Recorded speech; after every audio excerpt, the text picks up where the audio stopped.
Bonjour et bienvenue dans la salle virtuelle de formation Excel One Click. Alors, si vous avez suivi le module 1 de la formation Excel One Click, donc disponible gratuitement sur cette chaîne, et que vous avez pu réaliser les exercices proposés, eh bien vous êtes tout à fait en mesure de suivre ce module 3 consacré au formulaire.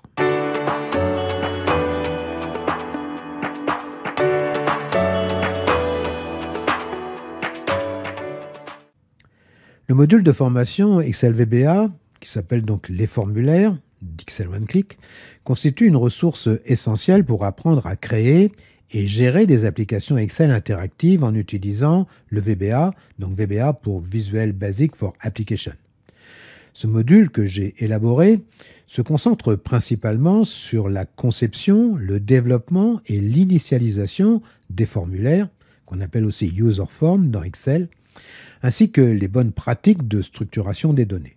Objectif de la formation. Alors dans cette formation, il y aura plusieurs chapitres, dont un qui sera l'initialisation et la préparation. Donc cette formation, conçue en micro-learning, va guider les utilisateurs dans la création et la configuration initiale d'un fichier Excel dédié à l'application, en insistant sur l'importance d'une feuille menu centralisée pour regrouper les commandes interactives. Un chapitre sur la création de la base de données, donc une section détaillée et consacrée à la création d'une base de données structurée au sein d'Excel. Elle inclut des règles de nommage des champs, la définition des clés primaires et l'organisation des données pour une exploitation efficace. Un chapitre sur le développement modulaire. Alors cette formation met l'accent sur le développement de procédures courtes et modulaires plutôt que sur de longues procédures complexes. Cette approche améliore la lisibilité, la maintenance et la réutilisabilité du code. Un chapitre sur l'interaction avec les user forms. Les utilisateurs apprendront à initialiser des formes, configurer des contrôles comme les listbox, les textbox, les combo box, et puis gérer des événements pour créer des interfaces utilisateurs intuitives et interactives. Un chapitre sur la méthode et la rigueur. Donc Excel One Click propose des conventions de nommage explicites et l'utilisation de l'anglais pour éviter des problèmes de compilation et faciliter la maintenance du code.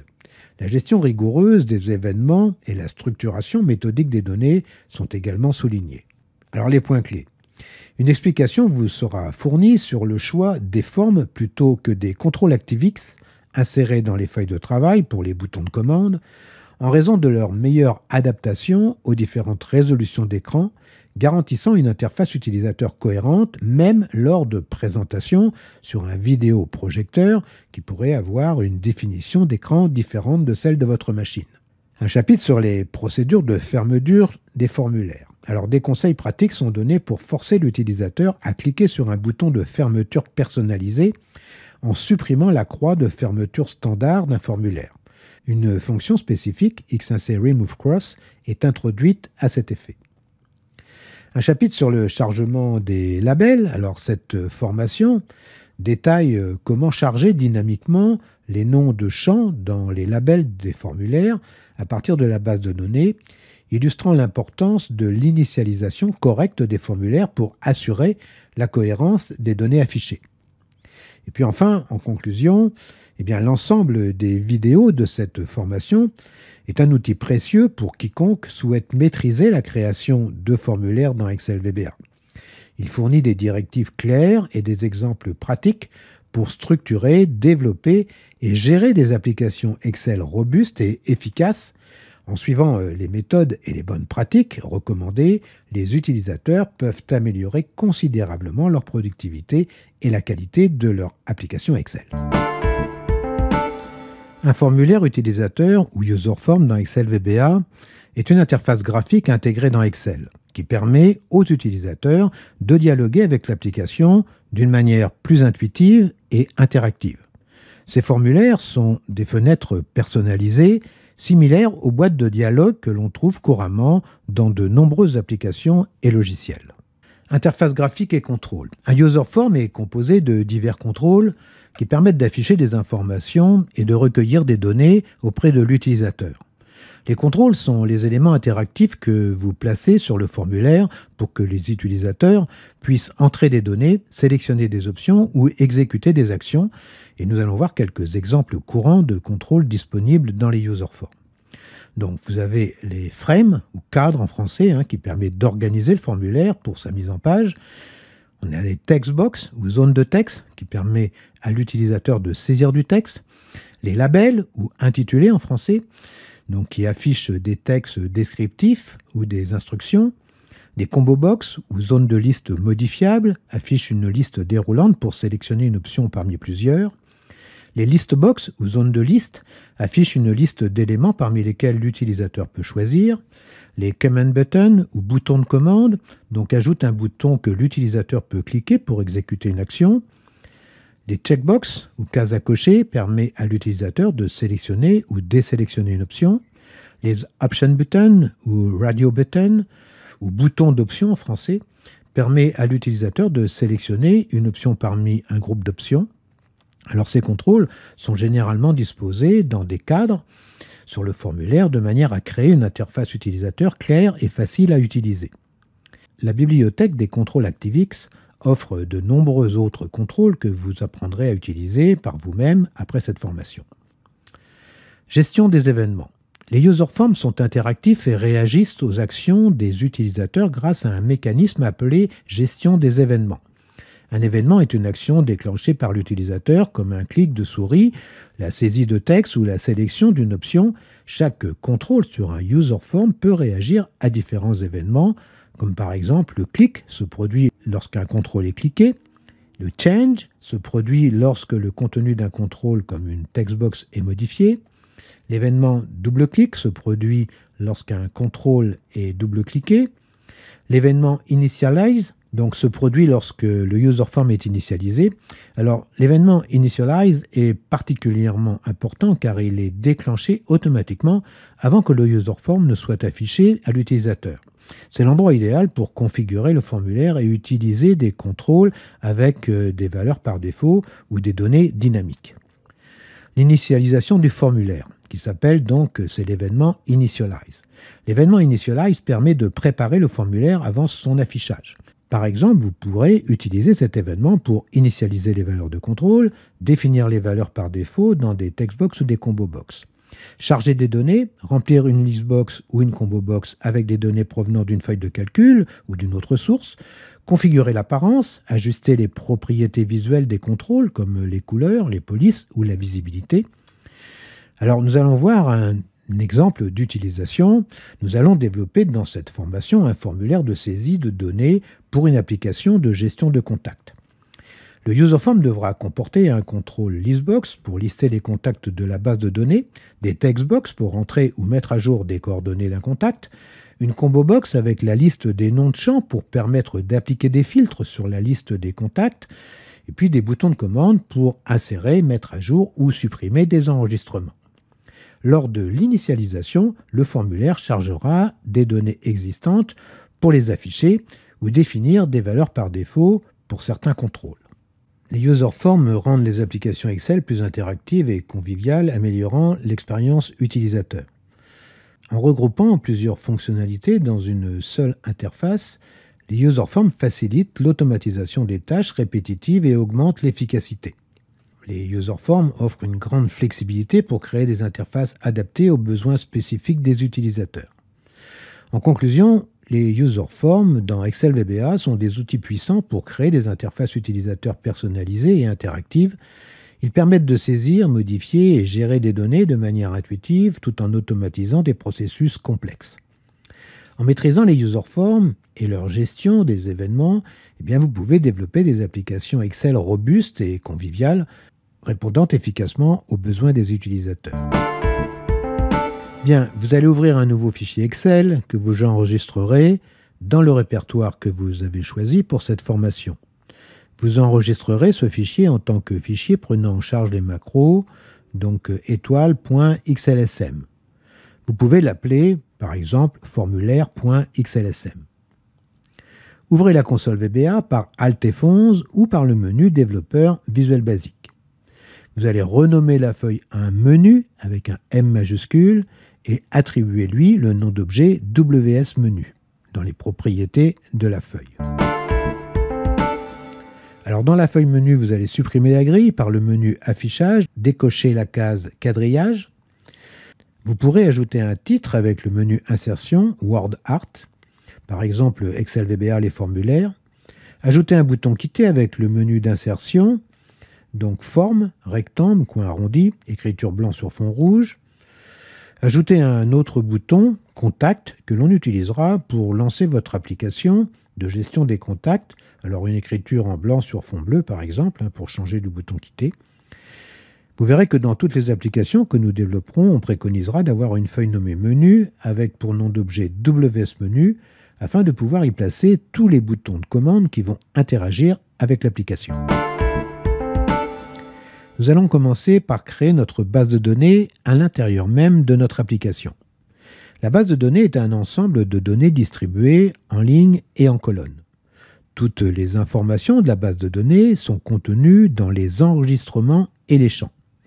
On parlera de table pour l'ensemble des données contenues dans un tableau qui constitue la base de données. On parlera d'enregistrement pour l'ensemble des données correspondant à une ligne d'un tableau indexé par une clé primaire, et on parlera de champs pour les colonnes de la base de données contenant des informations du même type. Alors rendez-vous dans la console VBA pour déclarer deux modules, un module MD01 database et un module MD10 commande. Mais avant cela, assurons-nous que le paramètre déclaration des variables obligatoires est bien activé. Nous allons déclarer une procédure pour créer un tableau de coordonnées de contact comportant 9 colonnes que nous pourrons consulter, mettre à jour et remplir par l'intermédiaire d'un formulaire. Alors un peu de théorie sur les bases de données. Règle de nommage des champs. Par convention, et comme nous le verrons plus en détail dans les formations liées aux bases de données, il est crucial de se fixer des règles pour définir les noms de champs d'une table de données. En particulier, lorsque nous souhaitons exploiter cette base de données avec des requêtes SQL. Les noms de champs ou titres de colonnes doivent respecter les contraintes suivantes.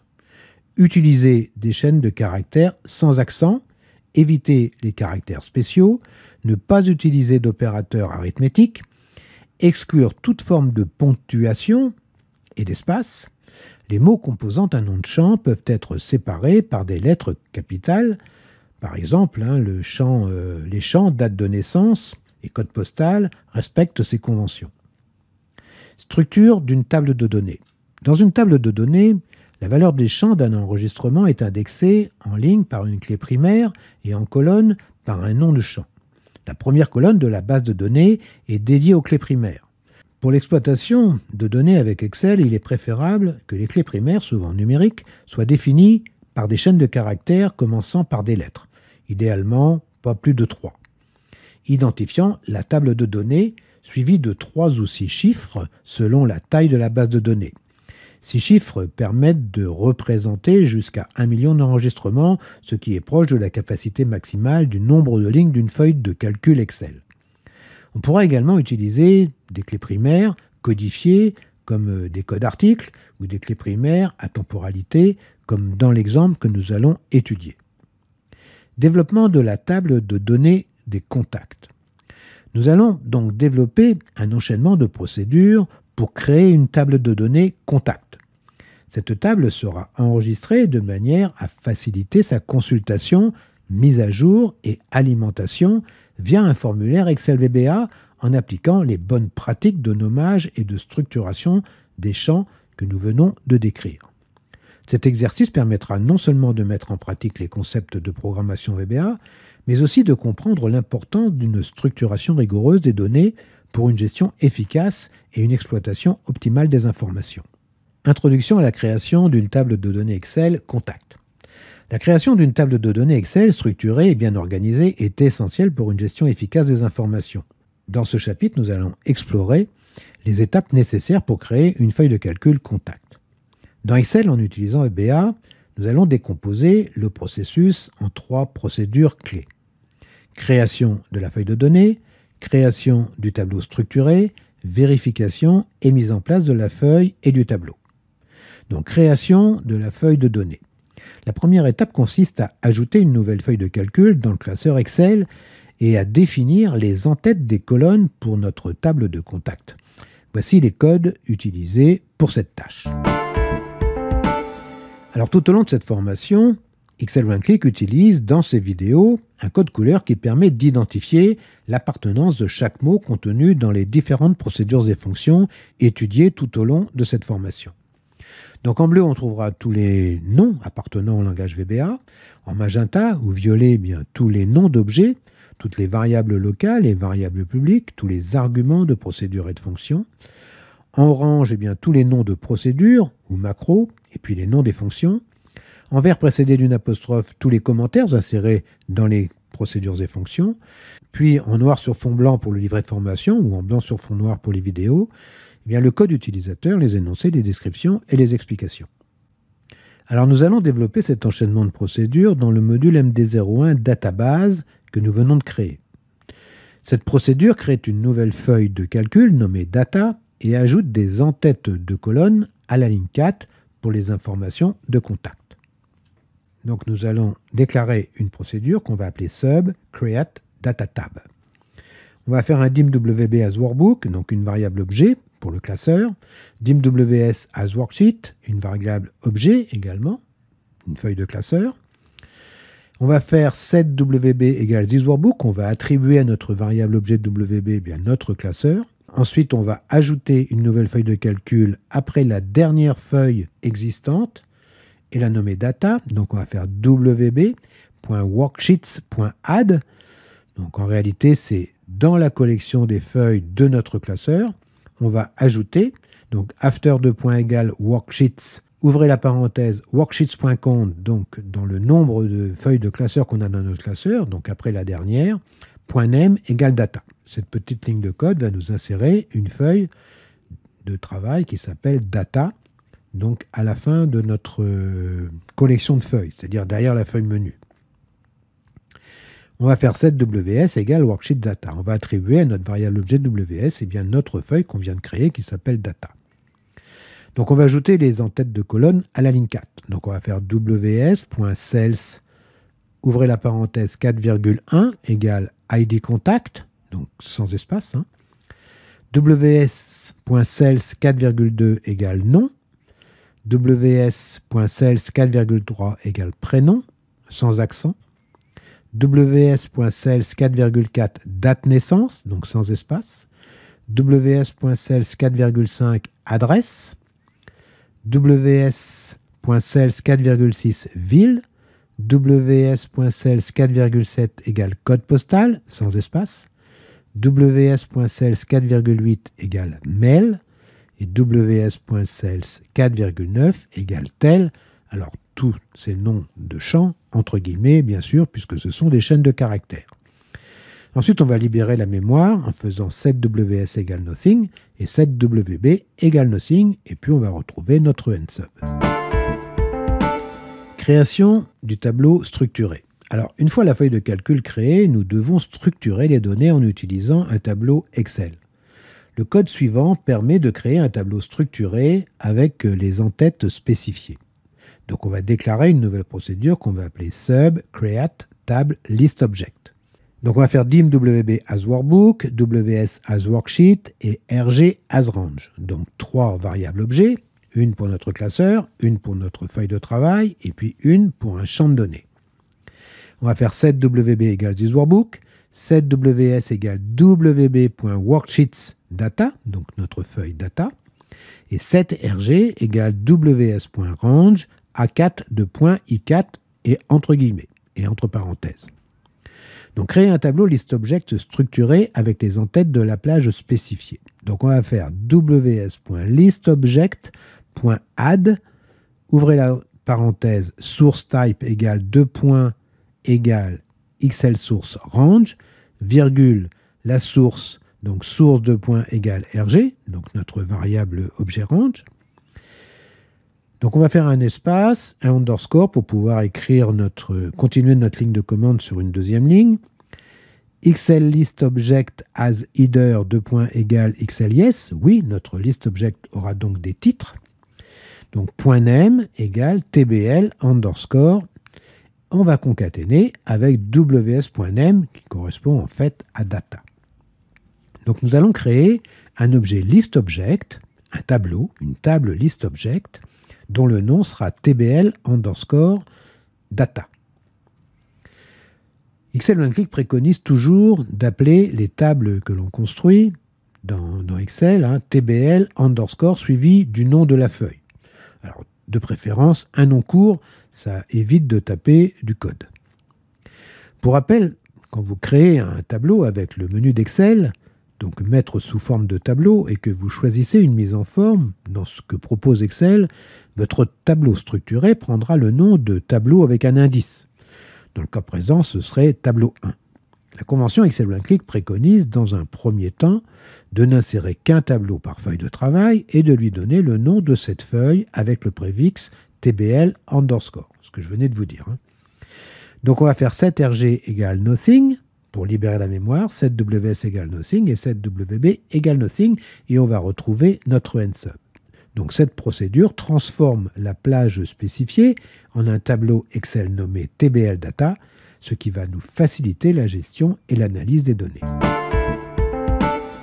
Donc vérification et mise en place de la feuille et du tableau.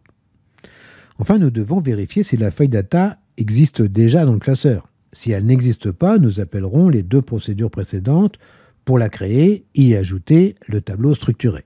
Si elle existe, bien, on ne fera rien du tout, ça ne sera pas la peine puisque la feuille existe et la table existe également. Donc on va déclarer une nouvelle procédure qu'on va appeler sub create contact db.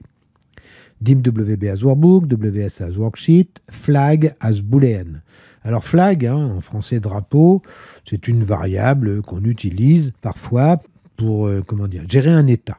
Vous allez voir. Donc flag égale false.